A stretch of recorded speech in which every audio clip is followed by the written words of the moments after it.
Couple friendly movie review. ఈ movie fresh and relatable urban romance. Chennai backdrop లో జరిగే modern love story. Career struggles, daily city life challenges వీటి వల్ల మూవీకి బాగా కనెక్ట్ అవుతాము.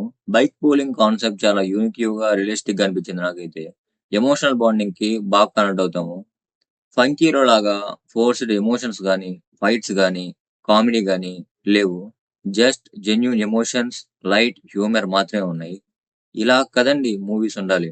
మ్యూజిక్ అనే టెక్నికల్ విషయానికొస్తే Aditya Ravichandran music big highlight అని చెప్పుకోవచ్చు. సాంగ్స్ ఒక ఫ్లోలో వెళ్ళిపోతాయి. బీజిఎం ఎమోషనల్ మూమెంట్స్ ని పర్ఫెక్ట్ గా లిప్ చేసింది. ఇది ఒక ప్లస్ పాయింట్ అని చెప్పుకోవచ్చు. సంతోష్ శోభన్ యాక్టింగ్ గురించి మాట్లాడుకుంటే తన కెరియర్ లోనే one of the best acting అని చెప్పుకోవచ్చు ఇప్పుడు చేసింది. స్ట్రగుల్ సీన్స్ లో చాలా న్యాచురల్ గా చేశాడు. ఇంత రేంజ్ లో చేస్తాడు నేను ఎక్స్పెక్ట్ కూడా చేయలేదు. రొమాన్స్ లో ఇన్నోసెంట్ గా, డెప్త్ గా ఉండే ఎమోషనల్ సీన్స్ లో రా అండ్ బిలీవబుల్ గా చేశాడు. నమ్మే విధంగా చేశాడు. ఇంకా హీరోయిన్ అయితే చాలా cute, confident and also strong character.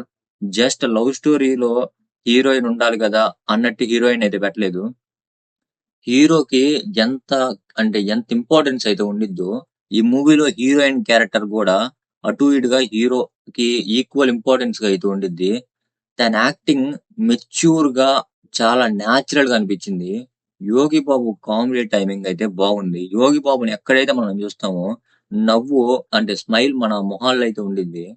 ఈ మూవీ సిటీ లైఫ్ ని లీడ్ చేసే వాళ్ళకి బాగా కనెక్ట్ అవ్వడానికి ఎక్కువ ఛాన్స్ ఉంది. మూవీ స్టార్ట్ అయ్యేటప్పుడు కొంచెం స్లో ఫీల్ వస్తది. కానీ ఇంకా మూవీ మొత్తం బానే ఉండిద్ది. కొన్ని చోట్ల ఇలాంటి సీన్స్ మనం ఇంతకు ముందు చూసాం గదా అనే ఫీల్ వస్తది. కొన్ని కొన్ని చోట్లయితే. వల్గారిటీ అయితే ఉండదు. కపుల్స్ చూడొచ్చు. అలాగే కొన్ని ఫ్యామిలీస్ చూడటానికి ఇష్టపడొచ్చు ఈ మూవీని. కొన్ని ఫ్యామిలీస్ ఇష్టపడకపోవచ్చు. నాకైతే ఈ మూవీ అయితే వర్కౌట్ అయింది. నేనైతే దీనికి 5కి 3 రేటింగ్ అయితే ఇస్తున్నాను. మీ ఒపీనియన్ కింద కామెంట్ చేయండి ఈ మూవీ చూసుంటే. అలాగే నచ్చితే లైక్ చేయండి, సబ్స్క్రైబ్ చేయండి, బెల్ ఐకాన్ ఆన్ లో పెట్టుకోండి మర్చిపోకండి.